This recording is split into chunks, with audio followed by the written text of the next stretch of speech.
So a very good morning to everyone and welcome to today's session. आज का हमारा topic है on balance exercises and last week along with the physioactive team we were discussing about the balance exercises and वो क्यों important होती हैं and we were discussing कि कैसे करनी चाहिए balance exercises but कई बार आपने नोटिस किया होगा कि अगर कोई पूछते हैं हमसे कि हमें चक्कर आते हैं या चलते समय we feel that might trip over and we might fall, तो आपने नोटिस किया होगा कि मेरा एक पहला पीस ऑफ एडवाइस ये होता है कि आपने ऑडियोमेट्री कब करवाया था लास्ट टाइम अपने कानों के लिए, and I always advise that you get it done at least once a year. We should get an audiometry done. तो उसके पीछे क्या कारण है? Why do we advise for an audiometry to be done every year? हमारा जो balance है body का, चाहे वो हम इस समय जैसे बैठे हुए हैं and we are listening to what I'm saying, and चाहे मैं अपनी बात जिस तरह से कन्वे कर रहा हूँ, या चाहे अगर हम कहीं पे खड़े हैं, खड़े खड़े चाहे हम खाना बना रहे हैं या whatever we may be doing, या फिर अगर हम कहीं किसी पॉइंट ए से पॉइंट बी तक चल के जा रहे हैं, तो हर एक्टिविटी चाहे उसमें हमारी बॉडी एकदम रेस्ट पे है, चाहे उसमें हमारी बॉडी थोड़ा बहुत भी मूव कर रही है, at all times it needs to stay in a state of equilibrium, relative equilibrium rather I should say, not exact equilibrium but in a relative term, कि जहां बॉडी का शायद एक पार्ट मूव कर रहा है वहीं दूसरा शायद बिल्कुल भी मूव नहीं कर रहा या थोड़ा थोड़ा मूव कर रहा है, and on the other hand there might be a point जहां पे पूरी बॉडी रेस्ट पे है लेकिन फिर भी the posture is such that उसमें सीधे जैसे हम अभी बैठे हुए हैं अगर, तो बैठते समय भी हमारे कोर के muscles are working in such a way कि ना तो हम चेयर पे पीछे की तरफ गिरे और ना हम अगर सीधे बैठे हैं तो ना हम सामने की ओर आकर गिरे, नहीं तो जो भी फोन या लैपटॉप है वो आके हमारे चेहरे पे लगेगा, that won't look nice.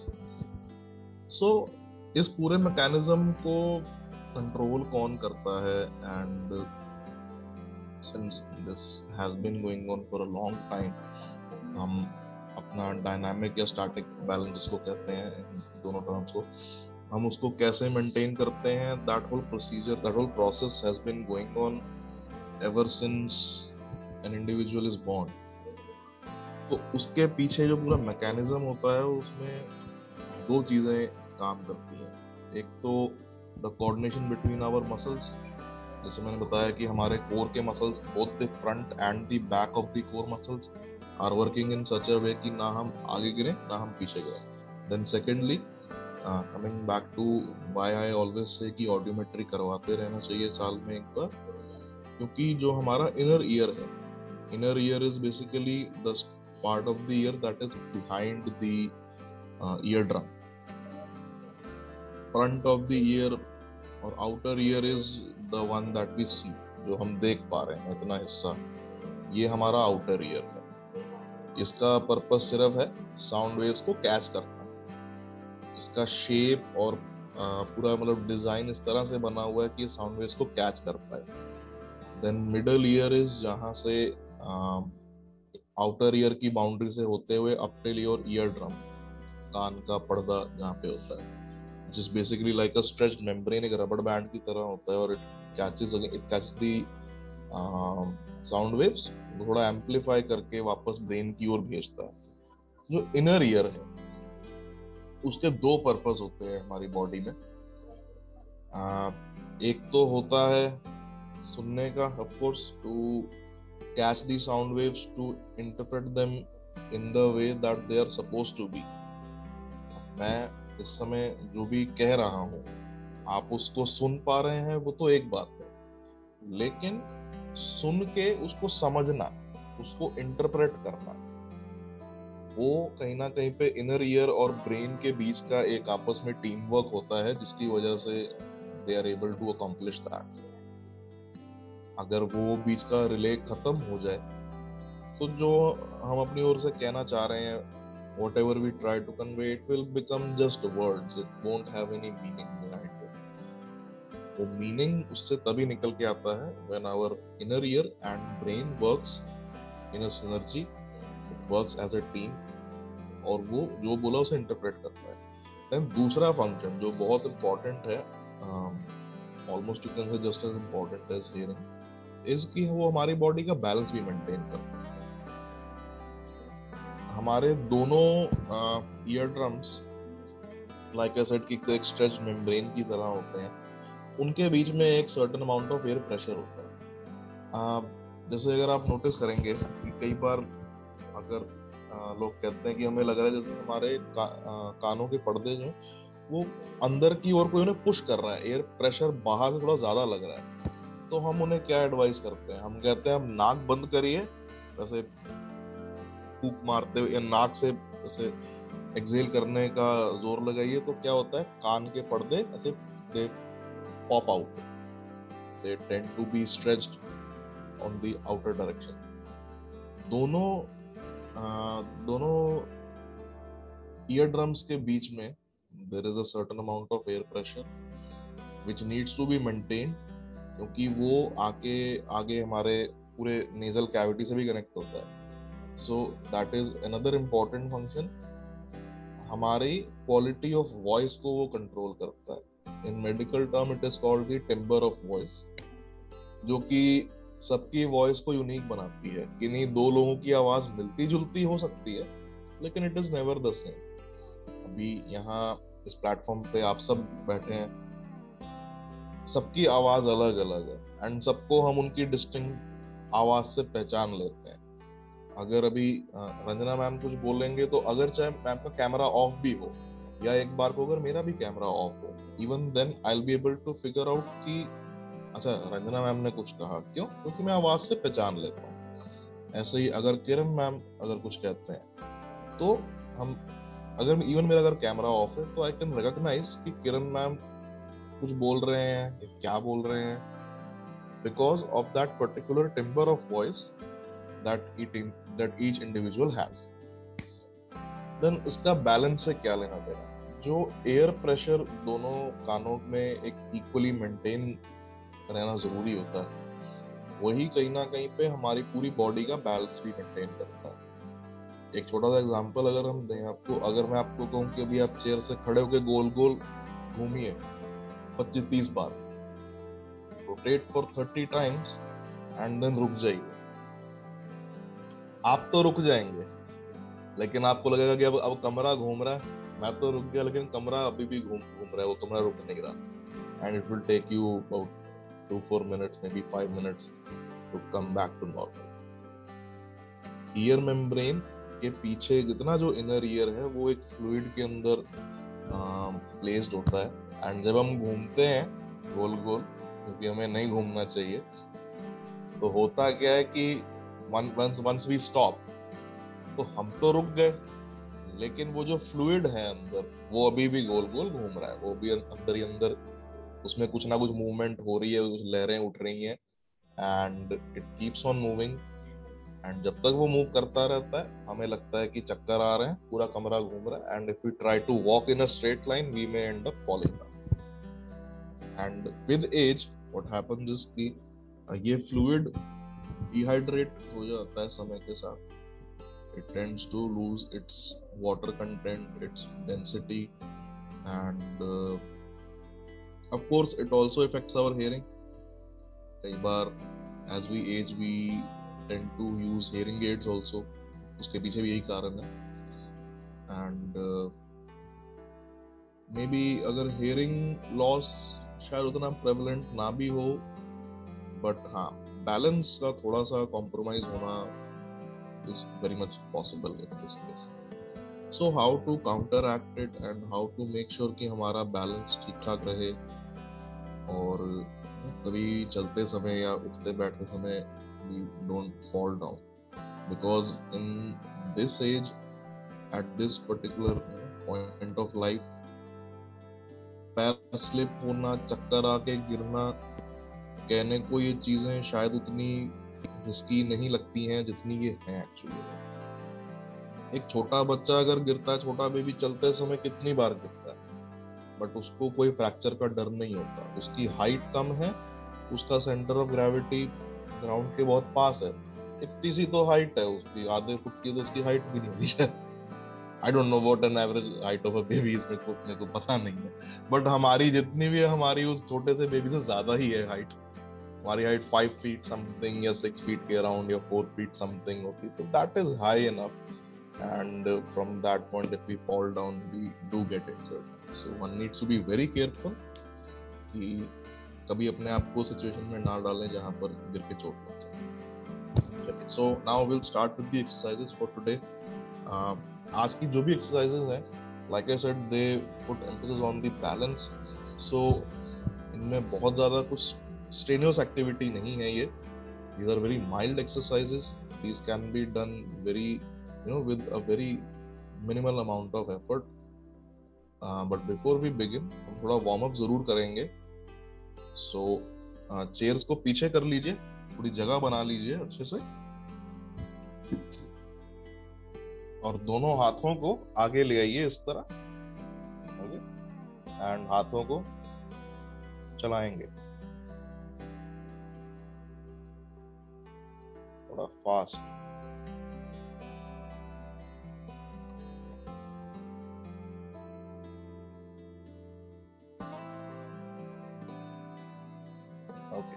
हाथ ऊपर, हाथ ऊपर रख के भी चलाते रहेंगे।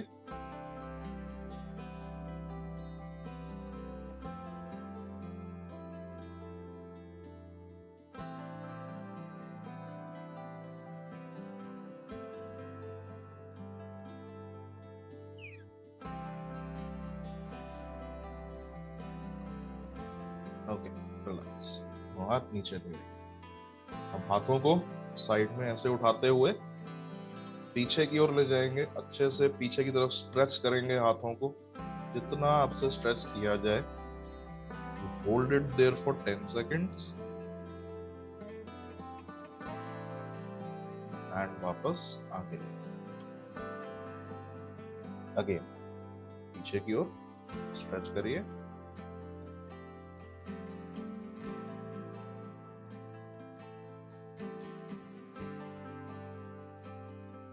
वापस आगे ले जाइए, अगेन पीछे ले जाइए,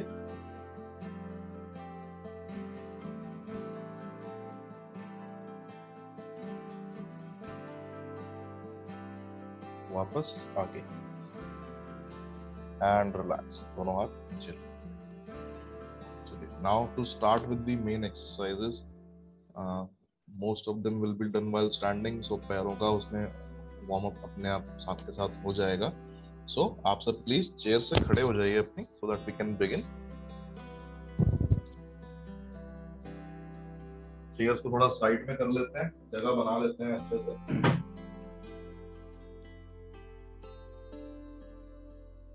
So we'll be starting with tandem walk exercise, and for that थोड़ा पहले इसलिए कैमरा नीचे रखा हुआ है, because what we'll do is पैरों को हम पास पास रखेंगे इस तरह से।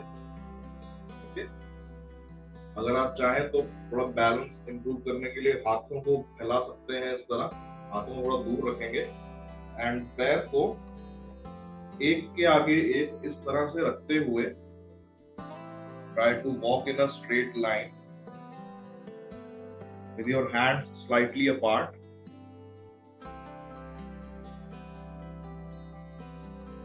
एंड वापस पीछे भी इसी डायरेक्शन में जाएंगे, पीछे घूम के नहीं जाना है।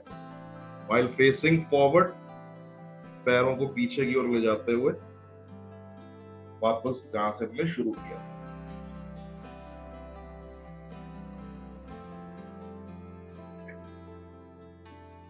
Just to make this slightly easy, अगर आपके घर पे जैसे फ्लोर के ऊपर जहां जहां पर मार्बल के स्लैब आपस में जुड़ते हैं, तो वहां पर एक लाइन बन जाती है, मेरे सामने जैसे ये एक लाइन बनी हुई है फ्लोर पे, इसके साथ साथ ही चलेंगे। इसको मैं रेफरेंस मानते हुए हाथ फैला के पैर एक के आगे एक रखते हुए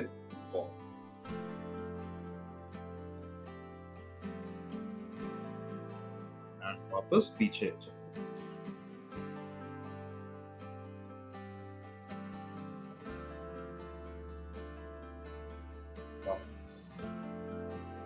अगेन आगे चल के आएंगे, पैर एक के आगे रखना है, इतना पास पास रख सके, ज्यादा दूर नहीं रखना पैर को। वापस पीछे जाए,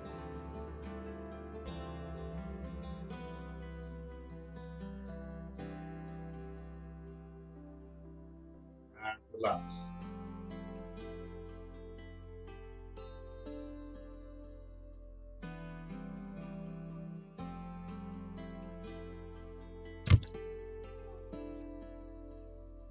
Now coming to the next exercise.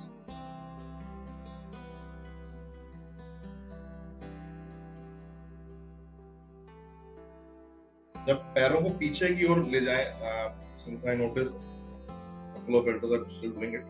आप जब पैर को पीछे की तरफ ले जा रहे हैं इस तरह से, तब भी हाथों को ऊपर ही रखिए, हाथ नीचे मत करिए। हाथ पीछे, कई बार पीछे जाते हुए आप हाथ नीचे ले आते हैं।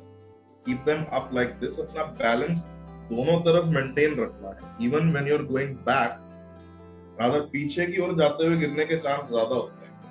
हम आगे देखते हुए आगे चलने के यूज टू हैं, बट हम आगे देखते हुए पीछे उल्टा चलने के ज्यादा यूज टू नहीं होते हैं।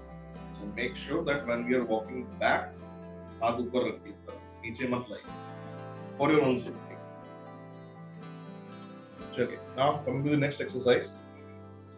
ये तो हुआ जो फर्स्ट एक्सरसाइज थी हमारे डायनामिक बैलेंस के लिए। Now coming to the static balance, जहां पर बॉडी रेस्ट में होती है। सो फॉर दैट पैरों को पास पास ले आएंगे, पैरों को बिल्कुल पास पास रखेंगे,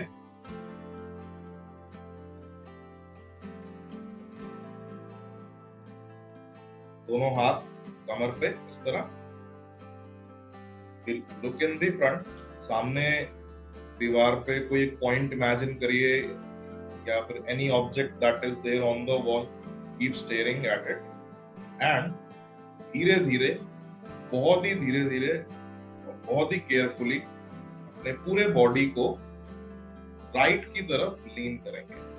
दिस बहुत हल्का सा मूवमेंट होता है, हार्डली हाफ इंच और 1 इंच होते हैं।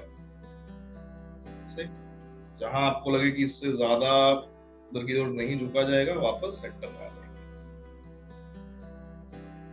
And also for your own safety, अपने आसपास एक टेबल या चेयर अगर हो तो ज्यादा अच्छा रहेगा, सो दैट इन केस अगर लगे कि गिरने का डर है, एकदम से चेयर को पकड़ सकते हैं। So keep looking in the front and slowly lean towards your right side.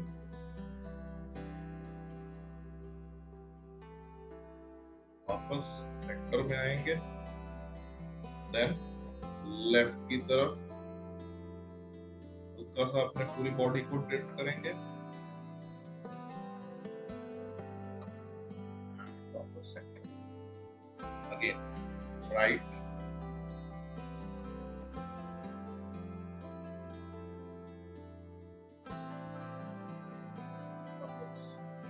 Left. कमर को झुकाना नहीं है, ऐसे नहीं करना है। पवन सर आप पूरा झुक रहे हैं, ऐसे नहीं करना है। कमर बिल्कुल सीधी रहेगी, घुटने बिल्कुल टाइट रहेंगे, बॉडी बहुत हल्की सी, body itself is in a straight line. The only thing is हम उसको हल्का सा टिल्ट कर रहे हैं एक तरफ को, सामने की ओर देखते हो, फिर वापस आ रहे। Try not to move your spine. Your spine should be in a straight line and it should not move. Okay. एक बार और राइट की तरफ टिल्ट करेंगे, वापस left,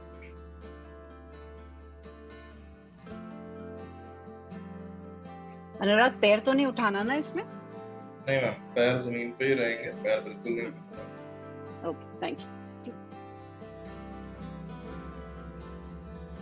now for the next set, अब इसको थोड़ा सा डिफिकल्ट बनाने के लिए ऐसा करते हैं कि एक दीवार के पास आ जाते हैं। थोड़ा सा कैमरे को पीछे कर रहा हूँ, इट्स विजिबल। जैसे मेरे पीछे ये अगर दीवार है, मैं दीवार के एकदम पास खड़ा हूँ। I am not touching the wall directly, just उससे 2 इंच आगे बढ़ रहा है।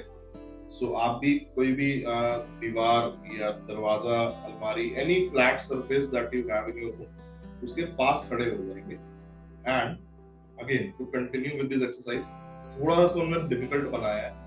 व्हाट वील डू इज, हाथों को इस तरह से हिला लेंगे, अगेन पैरों को पास पास रखेंगे। This time we'll tend to again tilt first left and right, लेकिन इस बार हम आंखें बंद कर लेंगे। Instead of looking in the front and looking at an object, आप आंखें बंद कर लीजिए। तो आंखें बंद करके अपना पैर जरा फोकस कर लीजिए। हाँ जी, पैर को जरा फोकस कर लीजिए। पैर नहीं दिख रहा है। Okay sir. पैर सर बिल्कुल पास पास ऐसे रहेंगे, जुड़े रहेंगे आपस में। एंड दीवार से आप बस 2 इंच आगे खड़े हैं।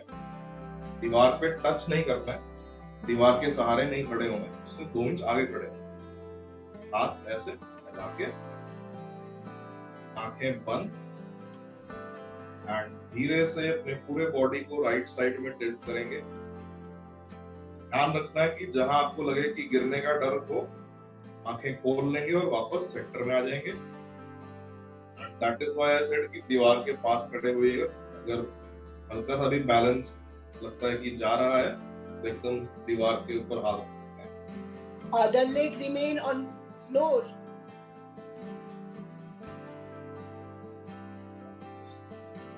Again, राइट में टिल्ट करेंगे,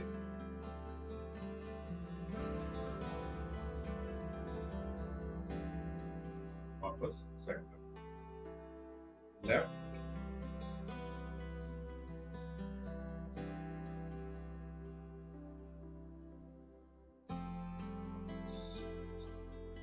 right,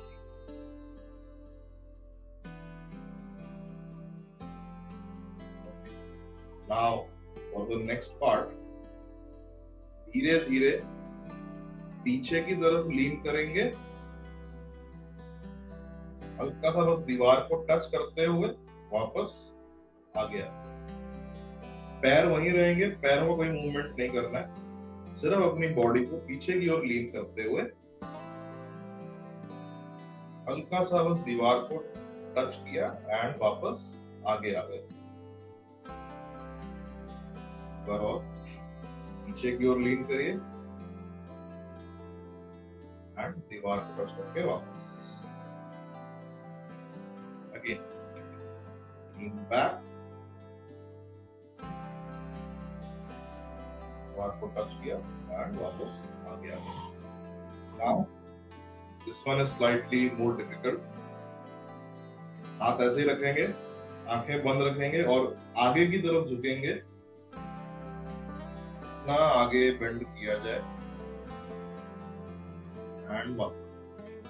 Again, at any point if you feel कि गिरने का डर है, आंखें खोल लीजिएगा, पीछे तो दीवार का सहारा ले लीजिएगा, या फिर अगर चाहे तो अपने आगे चेयर रखिए, चेयर को पकड़ लीजिएगा। कोई भी गिरना नहीं चाहिए मेरे सेशन में, ओके?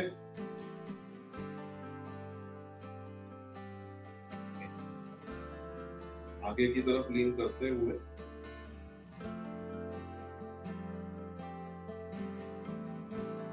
बस और tilt forward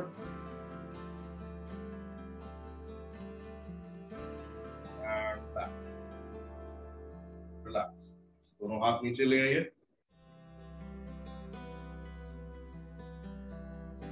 सेंटर में। तो आंखें बंद करके ये एक्सरसाइज करवाने का पॉइंट क्या था? आंखें बंद करके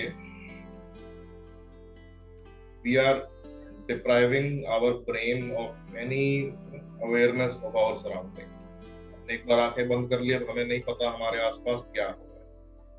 Our body tends to freeze up and वो अपना बैलेंस फोर्सफुली एक सेंट्रल एक लाइन के अलोंग मेंटेन करने के लिए एक तरह से कह सकते हैं मजबूर हो जाती है कि इसको करना ही पड़ेगा, नहीं तो गिरने का डर होता है. Okay, now coming to the next part.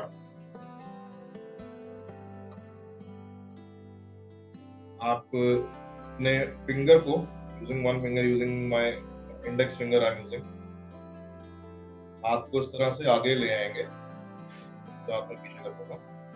Elbow बिल्कुल स्ट्रेट रहेगी और फिंगर ऑलमोस्ट मेरे आई लेवल पे है. नीचे नहीं रखनी है, ऊपर ऐसे सामने रखनी है. एंड वेरी स्लोली हाथ को हम साइड में लेकर जाएंगे इस तरह और with your eyes keep staring at the tip of the finger but do not move your neck. Head और नेक को बिल्कुल मूव नहीं करना है. आंखों के जरिए इसको यहां तक छोड़कर आएंगे एंड देन यहां से वापस लेकर आएंगे. जितना आपका फील्ड ऑफ विजन आपको अलाउ करता है उतना उसको लेकर जाना है और वापस आना है. हाथ नीचे और the opposite side left hand को ऊपर ले आएंगे. अगेन टिप को देखते हुए वेरी स्लो, बिना अपने नेक को मूव करे यहां तक लेकर गए, वापस लेकर आए सेंटर में.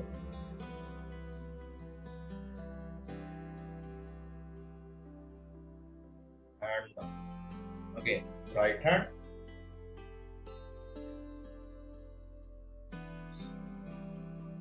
राइट में लेकर गए.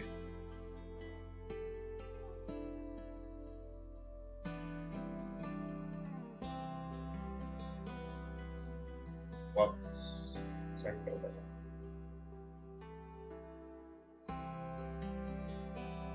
वो लोग चश्मा पहनते हैं, उनका फील्ड ऑफ विजन थोड़ा सा नैरो होता है जैसे कि मेरा.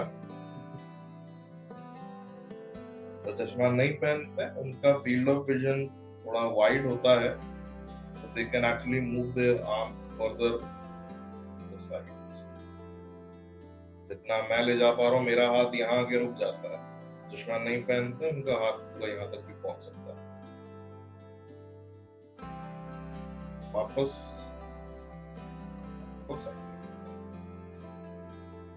And down.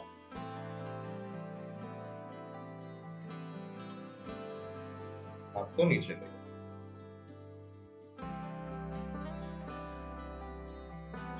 Now coming to the next exercise. ये तो एक्सरसाइज हुई थोड़ा डायनामिक बैलेंस पर ज्यादा फोकस करते हुए. And dynamic balance actually is the type of balance जिसमें ज्यादा चक्कर आने के और ज्यादा गिरने के चांसेस होते हैं. स्टैटिक बैलेंस में गिरने के चांसेस उतने नहीं होते, which actually one would assume कि ज्यादा होते होंगे स्टैटिक में, सॉरी डायनामिक में, कि जब बॉडी मूव कर रही है एक जगह से, हम चल के कहीं पे जा रहे हैं या उठ रहे हैं, बैठ रहे हैं, उस टाइम पे गिरने के चांस ज्यादा होंगे. बट ऐसा नहीं है. For our body to maintain a balance is much easier when it is in motion. Body का अपना मोमेंटम भी कई बार चलते समय, हाथ आगे पीछे करते समय बॉडी को बैलेंस करने में हेल्प कर देता है. लेकिन जहां पे बिल्कुल बॉडी फ्रीज हो जाए और मूवमेंट लगभग ना के बराबर हो, वहां पर it becomes difficult for it to maintain. So now coming to the next part. इसके लिए आई वुड रिक्वेस्ट एवरीवन कि आप सब प्लीज अपना कैमरा ऑन रखिएगा. It's for your own safety की हल्का सा भी कोई स्टेप अगर गलत हो तो एक बार दिख जाए वो कैमरे में. So please keep your cameras on.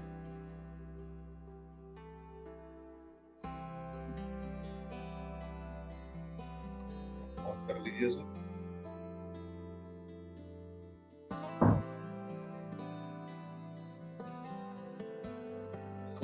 What we'll do now is थोड़ा सा पैरों को फैला लेते हैं, ज्यादा नहीं फैलाना, ज्यादा दूर नहीं करेंगे।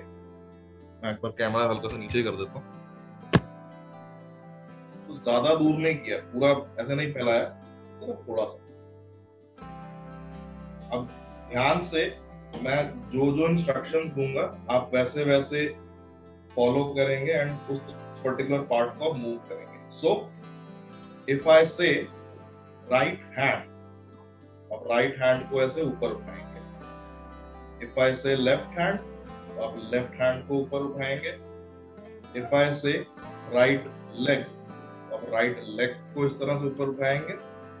इफ आई से लेफ्ट लेग, और लेफ्ट लेग को ऊपर उठाएंगे। अगेन, अगर आपको लगता है कि बैलेंस नहीं बन पाएगा तो सामने अपने चेयर रखिए या टेबल के सामने खड़े होइए, या फिर you can stand near a wall like this.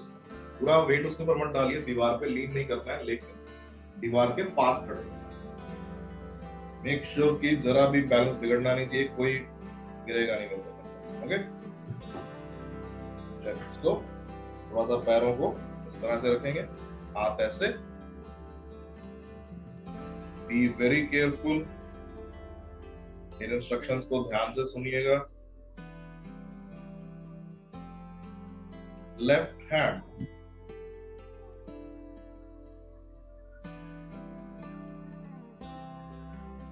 Right hand, left hand,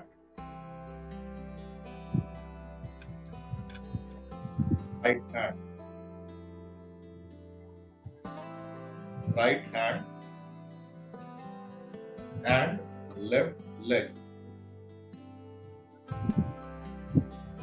Balance maintain करिए अपना। Hold it there for 5 seconds. Down. Very good, very good. और अच्छा किया। एक बार और, left hand, right leg,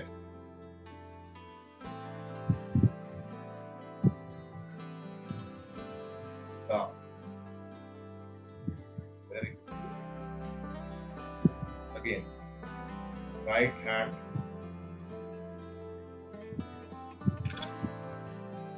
left hand, left leg,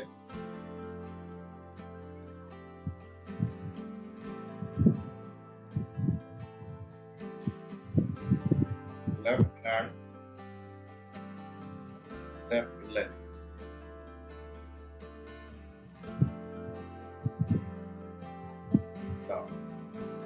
ध्यान दीजिए, जब मैं सिर्फ, अगर मैंने बोला सिर्फ लेफ्ट लेग या सिर्फ राइट लेग, तो ऊपर की ओर पैर को उठाते हुए हाथ आपके नीचे ही रहेंगे, हाथों को ऐसे नहीं करना, एकदम लाइक दिस। एक्सरसाइज का पार्ट है कि हाथों को अगर हम ऐसे फैला लेते हैं तो बैलेंस बनाना आसान हो जाता है। If we keep them down, slightly difficult to maintain the balance. एक बार और ट्राई करेंगे। राइट लेग, हाथ नीचे रहेंगे, हाथ नहीं उठाना। अनलेस आपको लग रहा है कि गिरने वाले हैं तो एक चेयर को पकड़ लीजिए।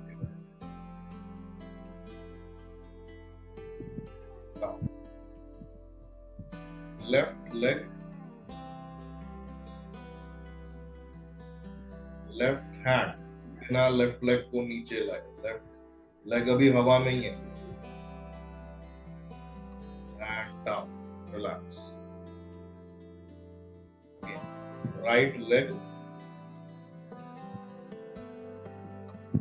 एंड लेफ्ट हैंड, और अच्छा, बहुत ही बढ़िया। एंड वापस रिलैक्स, वेरी नाइस। मैं एक्सपेक्ट था उससे सबने बहुत अच्छा किया। Very very glad to see. Now for the next exercise, again जो चेयर आपके पास पड़ी है उसको थोड़ा पास ले आते हैं, यहाँ सामने ले आते हैं, यहाँ से चेयर अपने सामने रख ली है। एंड अपना लेफ्ट वाला पैर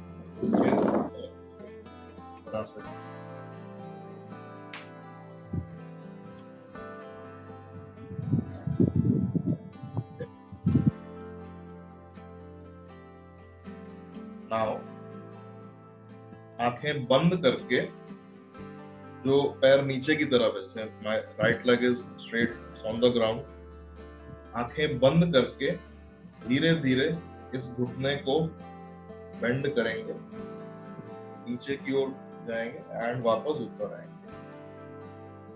very slowly, very carefully. We'll only do 2-3 repetitions. अगर लगे कि घुटने में कोई पेन हो रहा है, साइटिस का पेन अगर एग्रेवेट हो रहा हो, उसी टाइम पे पैर नीचे करें. आंखें बंद एंड घुटना नीचे बेंड करते हुए go down, up, down, up, down, up, down, up. Now we'll switch. Right वाला पैर ऊपर ले आएंगे. अगेन घुटना बेंड करते हुए आंखें बंद रखनी, आंखें खोलनी नहीं है. आंखें बंद एंड घुटना बेंड करेंगे. Down, up, down, up, down, up, down, and up. Relax. दोनों पैर नीचे. वापस चेयर्स पे बैठ जाते हैं.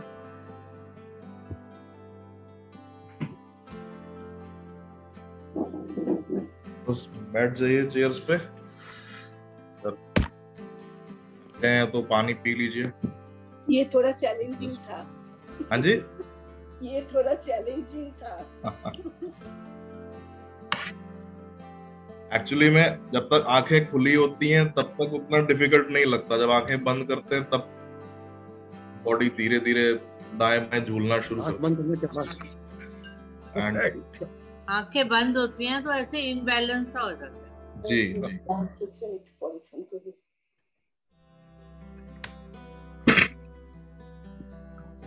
अंधे लोग को तो बहुत तकलीफ होती होगी. कहते हैं अंधे लोग को तो बहुत तकलीफ होती है. नहीं सर, उनको नहीं होती है. ऑन द कॉन्ट्ररी उन्हें बिल्कुल भी प्रॉब्लम नहीं होती है इस तरह की. Because for someone who is visually challenged, उनकी बाकी सेंसेस शार्प हो जाती हैं उसी हिसाब से. सिक्स सेंस है they have got. To compensate for their loss of vision, their hearing is very very sharp and their sense of touch is very sharp. Yes. अगर आप किसी blind person से अगर आप मिलेंगे and you greet yourself and let's say that you shake hand, आप उनसे हाथ मिलाया, अगर you'll be surprised to know कि अगर आप उनसे 6 महीने बाद मिलेंगे, वो आपसे जब हाथ मिलाएंगे ना, वो आपको आपके हाथ के टच से, आपके स्किन के टेक्सचर से आपको पहचान सकते हैं. Right. ये एक एबिलिटी होती सब में है, but again since for someone whose vision is intact, उसके केस में थोड़ी सी सप्रेस हो जाती है genetically. It is just how nature है. लोगों they have got sixth sense. हाँ जी, वही उसी को हम सिक्स्थ सेंस कह देते हैं, क्योंकि their other senses are so much sharper कि लॉस ऑफ विजन को कंपनसेट कर देते हैं up to an extent. Of course there are situations जहाँ पे विजन का होना बहुत जरूरी है, ना हो तो थोड़ी डिफिकल्टी होगी, बट मोस्टली अपने डे टू डे लाइफ में they do not face that much difficulty also. I have worked with blind patients, with blind people, तो आई नो. से आपने कभी क्रिकेट खेलते हुए देखा है ब्लाइंड लोगों को? Blind cricket has anyone seen? जैसे आजकल पैरालंपिक्स वगैरह की बड़ी बातचीत चल रही थी न्यूज़ में. Back when I was in my college, अपने 4th ईयर के दौरान फिरोजशाह कोटला स्टेडियम में ब्लाइंड क्रिकेट का वर्ल्ड कप हुआ था. उसमें इंडिया पाकिस्तान फाइनल में थी. अच्छा. हमने वो पूरा कंडक्ट कराया था बैक इन 2000. 2017 में हमने करवाया था। Very nice. और उनका बड़ा तरीका अलग होता है क्रिकेट खेलने का। वो बॉल, ऐसे हम बॉलिंग करते हैं, वी डू दिस, पूरा ऊपर स्विंग करके बॉल बाउंस करती है। वो बॉल ये जमीन पे रोल करते हैं, बॉल जमीन पे रोल करती है एंड बॉल के अंदर उन्होंने घंटियां बांधी होती हैं, उनके अंदर बेल्स होती हैं। So when the ball rolls, it makes a lot of sound. अच्छा, Even for a batsman, जो बैट्समैन उनमें या तो partially blind होता है, completely blind भी होता है। So, Indian blind cricket team के जो captain है, is completely blind. He cannot see anything. 100% blind है। But वो सिर्फ आवाज से पहचान के ही बैट से इतना अच्छा हिट कर सकते हैं कि शायद हम दोनों आंखें होते हुए भी नहीं कर सकते इतना अच्छा। never heard of it. Very nice. Very nice. Blind cricket तो ज्यादा मीडिया उतना वो हाईलाइट नहीं करता है, तो इतना नहीं दिखता है लोकल चैनल्स पे, but not so much the actual conventional. Doctor Anurag, मैं एक चीज पूछना चाहता हूँ। जी जी सर। मैं नीचे बिल्कुल नहीं बैठ सकता, जमीन पे, और मेरे पैर, अगर मैं कभी चाहूँ कि नीचे बैठ जाऊँ तो कभी बैठ नहीं पाता। ये मेरे को 95 में अर्थराइटिस, बहुत एक्यूट अर्थराइटिस हुआ था, के बाद से ये सिचुएशन हो गई थी। तो वो मैं आज तक, लेकिन अब मेरे को अर्थराइटिस नहीं है, लेकिन मैं नीचे नहीं बैठ सकता। तो क्या कोई एक्सरसाइज कर सकते हैं इसके लिए कि थोड़ा सा इसमें इम्प्रूवमेंट आ जाए? चाहे आपकी गाइडेंस में कुछ दिन आना पड़े, तो कैसा आपको सजेशन दे सकते हैं कुछ इस बारे में? सर आफ्टर सर्टेन एज, अगर आप नीचे बैठना कह रहे हैं, कैसे मतलब कहना चाह रहे हैं, पूरा स्क्वाट डाउन करके या फिर चौकड़ी मार के? चौकड़ी मार के सर। और चौकड़ी मार के बैठना या फिर even to squat down completely after certain age, because I am 79 year old now. तो 79 बहुत कम उम्र नहीं होती है, चाहे दिल से कितने भी जवान हो, तो शरीर से थोड़ी सी तो एज हो ही जाती है। जी जी जी जी। तो खैर, coming back to your question sir, कि जब भी हम अपने फोल्ड करके चौकड़ी मार के बैठते हैं या फिर if we tend to squat down, तो हमारे नी कैप और हमारे लिगामेंट्स खिंचते हैं जी। वो इतने ज्यादा खिंचते हैं, it's like a rubber band जो खिंचता जा रहा है, खिंचता जा रहा है, खिंचता जा रहा है, but it needs to come back also. After a certain age वो इलास्टिसिटी उसकी चली जाती है। जी जी जी। 50 के बाद इट इज मोर और less starting to go down. 50 के बाद सारा जो ग्राफ है वो नीचे की ओर ऐसे ही जाता है। तो unless you have a habit of sitting like that for a long time, मैं उसके अलावा मैं पर्सनली एडवाइस नहीं करता हूँ वैसे कि अच्छा अच्छा ठीक है कि और चौकड़ी मार के बैठे। जी जी। इसका एक ऑल्टरनेटिव मैं बता सकता हूँ कि जब आपको अगर बैठना हो टांगे फोल्ड करके, तो कैसे बैठना, it will be helpful for everyone. Just मैं 1 मिनट दीजिए, शिफ्ट करूँ। तो ये एक ऑल्टरनेटिव होता है चौकड़ी मार के बैठने का, जिससे आप बैठ सकते हैं।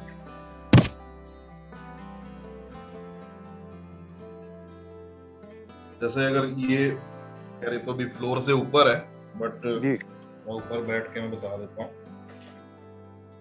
हम जब चौकड़ी मार के बैठते हैं तो हम कैसे बैठते हैं, इस तरह से जी, समवॉट लाइक दिस। अभी बैठे, अभी जब मैंने घुटने ऊपर करे तो दोनों नी कैप में मेरे भी टक टक की आवाज आई। जी मतलब एक बार आती है, अब दोबारा बैठेंगे तो नहीं आएगी। वो अगेन नाइट्रोजन के बबल्स कुछ बनते हैं, वो पॉप होते हैं तो आवाज आती है। इस तरह से अगर बैठते हैं ज्यादा देर, तो अगेन आप अपने नी कैप और जो बाहर के लिगामेंट हैं on the outer side of the ligament on this side, इसको हम बहुत ज्यादा खींच रहे हैं। इसको से बचाने का तरीका एक तो ये है कि अगर आप चौकड़ी मार के बैठे तो पीछे और दीवार का सपोर्ट लें जी। नंबर 2, अगर दीवार का सपोर्ट नहीं है, instead of folding your legs completely, हल्का सा दोनों में से एक पैर को आगे रखिए। Okay okay okay. ये वाला पैर डायरेक्टली नीचे मेरे ऐसे नहीं है, लेकिन पैर को थोड़ा सा मैं बाहर की ओर ले आया, इस तरह। ओके। ऑल्सो आपको कौन सा पैर बाहर रखना है, आप जो आपका डोमिनेंट साइड है, जिस साइड से आप खड़े होते समय जोर लगाते हैं ऊपर की तरफ जी, वो वाला पैर आगे रहेगा। जैसे मैंने अपना लेफ्ट पैर आगे क्यों करा, क्योंकि उठते समय मेरी आदत है कि मैं लेफ्ट वाला हाथ नीचे रख के अपने आप को ऐसे ऊपर की ओर पुश करता हूँ। ठीक है, बिल्कुल। मेरा लेफ्ट वाला पैर आगे है। अगर आप राइट की ओर झुक के अपने आप को ऊपर उठाते हैं तो आप राइट वाला पैर आगे रखेंगे। इस तरह से अगर लगे कुछ समय बाद कि ये पैर थक गया है या फिर घुटनों में दर्द होती है, देन आप दोनों पैरों को आगे करके लॉन्ग सिटिंग में बैठ जाइए, पैर आगे फैला लिए जी for about 5-10 minutes. Okay. Alternative उसका यही है कि पूरी तरह फोल्ड ना करके एक पैर, या तो एक पैर ऐसे फोल्ड किया और दूसरा आगे रख लिया, या फिर उसको हाफ फोल्ड करके, not completely below the opposite leg but half fold करके इस तरह से बैठ। Thank you very much doctor, I understood whole thing. तो इतना स्ट्रेच नहीं पड़ेगा जी, जितना यूजुअली पड़ता है। Thanks a lot doctor, I am grateful. Most welcome sir. बाकी ज्यादा देर चौकड़ी मार के तो मैं भी नहीं बैठ पाता। 15 मिनट बाद मेरे भी पैर सो जाते हैं, पैर बोल जाते हैं। I am not particularly fond of sitting down with cross leg. Even अगर मैं कोई वगैरह के लिए भी बैठ, हमेशा एक पैर आगे रखता हूँ अपना। Good morning. गुड मॉर्निंग रश्मि, गुड मॉर्निंग। आज की एक्सरसाइजेस बहुत अच्छी थी डॉक्टर अनुराग, और अपनी औकात समझ में आ गई। जब आंख बंद किया ना, बड़े होशियार समझते थे हम अपने आप, जब आंख बंद किया तो हिलने लग गए। सभी हिलते हैं आंख बंद करके, तो सभी दाएं बाएं थोड़ा थोड़ा ऐसे ऐसे हो जाते हैं। But very nice. And actually अगर आप आंखें बंद करके ऐसे ऐसे कर रहे हैं, अगर थोड़ा सा बॉडी टू स्विंग लेफ्ट और राइट, दैट शोज कि आपके अभी ब्रेन के न्यूरॉन्स बिल्कुल ठीक काम कर रहे हैं। अच्छा, एक छोटी सी एक ट्रिक होती है, मैं आपको थोड़ा बता देता हूँ सबको। एक छोटी सी ट्रिक है, हमने एक बार जैसे लास्ट टाइम बात कर दी, अगर छोटा सा बच्चा होता है, अगर हम छोटे से बच्चे के पैर पे कुछ पेन चुभाएं या उसके पैर पे गुदगुदी करें, तो बच्चा क्या करता है, अपने पैर या तो सिकोड़ देता है या पैरों को फैला लेता है। एक छोटे बच्चे का एक रिफ्लेक्स होता है, यही रिफ्लेक्स हाथों में भी होता है। if we place our finger in a baby's hand, तो वो उसको बंद कर लेगा। ये रिफ्लेक्स हमें बाय बर्थ होता है। इसी रिफ्लेक्स का एक एक्सटेंशन है आगे, that when we close our eyes, जब एक बच्चा जब चलना सीख लेता है ना, और अगर किसी कारण से चलते हुए उसको आंखें बंद करनी पड़े, तब बच्चा क्या करेगा, वो चलता नहीं रहेगा, वो रुक जाएगा। जहाँ चल रहा था, जो भी वो कर रहा था, वो सारी एक्टिविटी छोड़ के एकदम फ्रीज हो जाता है वहीं पे, stop for a second or two and then it starts working again। हमारे ब्रेन का एक ये आप कहते हैं, उसके जो रिफ्लेक्सेस हैं, बहुत ही बेसल रिफ्लेक्सेस इन्हें कहते हैं, ये उसी का एक एक्सटेंशन है। that when we close our eyes, we try not to move so much, only our body swings left and right very slowly। अगर ये स्विंग ना करे या फिर बहुत ज्यादा स्विंग करे, इतनी कि आदमी गिर पड़े, दैट मीन्स इसमें दो बातें हो सकती हैं। या तो दोनों में से एक साइड या दोनों साइड का ईयर ड्रम डैमेज्ड है, उसमें इन्फेक्शन है, या फिर अगर ईयर ड्रम इंटैक्ट है तो there might be a tumour in the brain. Brain tumour लोग एमआरआई में देख के डायग्नोज करते हैं, लेकिन एक अगेन एक छोटा सा ट्रिक, ये हर बार एक्यूरेट नहीं होती है। हर बार ऐसे जो चक्कर हाथ गिर पड़े उसको ब्रेन ट्यूमर नहीं होता, but it is can say suspicious red flag sign कि अगर आंखें बंद करी और कोई व्यक्ति ज्यादा स्विंग करते हुए अगर गिर पड़ा, तो शायद उसे एमआरआई के लिए जाना चाहिए, because there might be a tumour forming on either side of his brain. उसका भी एक तरीका होता है कि अगर वो झूलते हुए अगर वो अपने राइट साइड में गिरा, तो हो सकता है कि ट्यूमर लेफ्ट में, बशर्ते ट्यूमर है वहां पे। अगर है तो वो उसके लेफ्ट हाफ ऑफ ब्रेन में होगा। अगर वो झूलते हुए लेफ्ट की तरफ गिरा, तो चांसेस है कि वो ट्यूमर उसके राइट साइड में, राइट हेमिस्फीयर ऑफ ब्रेन में। ये हमें हमारे मेडिसिन के प्रोफेसर ने एक छोटी सी ट्रिक बताई थी जब हम थर्ड ईयर मेडिसिन पढ़ रहे थे उस टाइम पे। ये हर बार डॉक्टर एक्यूरेट अनुराग, नहीं होती है, लेकिन हाँ फिर भी पता होना चाहिए। Just a slight doctor trivial. Anurag, कभी कभी क्या होता है कि चल रहे हैं ना, तो जी। राइट लेग लेफ्ट साइड में चला गया और लेफ्ट लेग राइट साइड में, तो ये जो आपने एक्सरसाइज बताई उसमें हेल्प करेंगी। हाँ, उस पैटर्न को ओवरकम करने में जो सबसे पहली एक्सरसाइज मैंने बताई, टैंडम वॉक जिसे हम कहते हैं, एक के आगे एक चलते हुए, हाँ, तो उसमें that can help. Thank you, thank you, thank you.